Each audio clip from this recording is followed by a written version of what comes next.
What's good, everybody? It's your boy, O'Shea Duke Jackson, back at it again with another episode of the Celebrity Junk. You know, guys, there is a saying about fake friends, and you probably heard it before. With friends like this, who needs enemies? And I want to talk about this before I get into Shanquella Robinson, guys. Right? Guys, I want you to remember, 16, 17, 18, you know, between the ages of 18 to like 30, Shanquella Robinson died at 25. So it's close. But when you're young, what do you really base your friendship off of?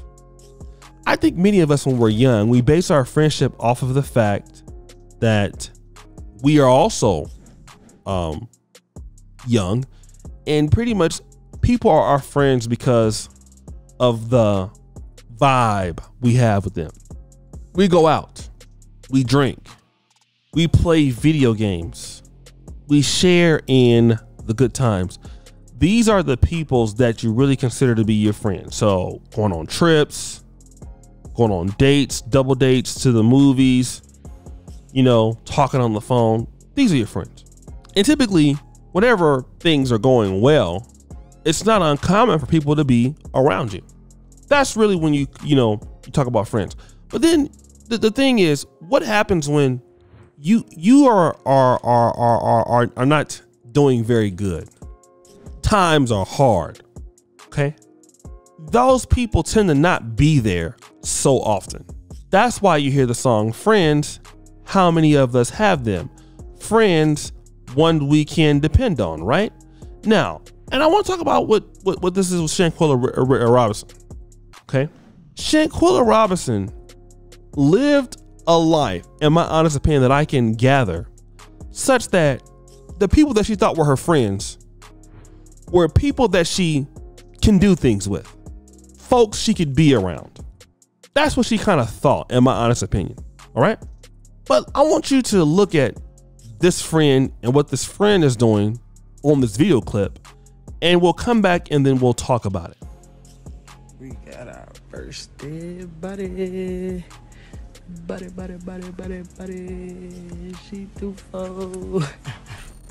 So as you see here, that's a friend bragging about what will occur to Shanquella Robinson, pretty much predicting her fate, her death, what they know will eventually occur. It's sad, isn't it? I know, it's very sad. I know, it's very, very sad. But now I want to make an emotional connection with you. Imagine this is you.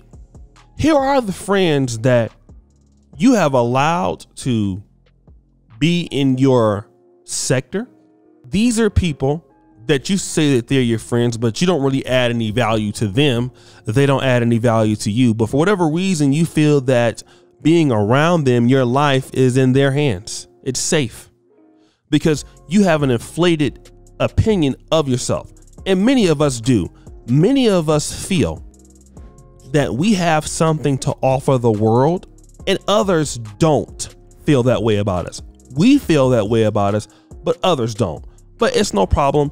We sit there and we think that, so that we feel like folks should be excited to be around us. They should be happy to see us because we're such great people.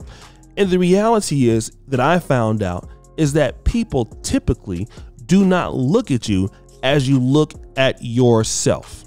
That's the truth. And in the reality, a lot of people don't care if you live or die. And I realized that, and I'm gonna talk about this because I remember when this time last year, Kim the Comic was still living. I remember when Brother Kim the Comic passed away. A lot of the people that I knew, that he knew in Uganda, once he passed, and then you got the condolences coming in from people. When it was time to give money to the funeral, they were nowhere to be found. When it was time to do things, they were nowhere to be found. Okay, so all along he was hanging around people that he thought that was really his friends, but posthumously, if he would have known that these people really didn't care about his existence, I think maybe he would have a second opinion on hanging out with these people. And I'm pretty sure Shanquella Richardson would too, or Robinson would too. In life, guys, if we are not giving value to people, they're probably not going to give value to us. If we are vibing people, they're probably going to vibe us. Okay. And if we're not good people, that also may be the case, vice versa. Many variations are going to happen. But one thing is for certain: hanging around people that can't do nothing for you results in that. People who don't value you. Ultimately, because you don't value yourself. And a lot of people have a problem with what I'm talking about, but I'm just going to keep it real. Okay? Shanquella Robinson was hanging around people that hated her. She thought these folks were her friends. And she ain't the only one that's like that. Many of y'all are like that. Many people want to take you out or could care if you live or die. Don't care, rather. And there you are, hanging around your enemies. You're going out with them. You're stopping your progress to talk to them. Some of them you loan money. Some of them, get this, some of these are your friends. Some of these people are your family members. And some of them don't even care if you live or die. Yet, these are the people that you give your time to.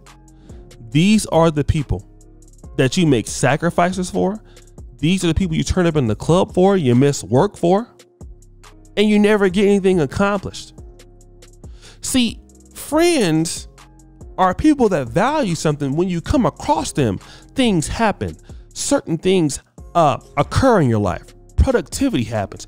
But now if you hang around people and nothing happens, and there's nothing that's exchanged, those people are not going to care if you live or die, because your relationship ain't based on nothing. You might not like what I'm going to say, and that is completely fine. But mark what I'm saying.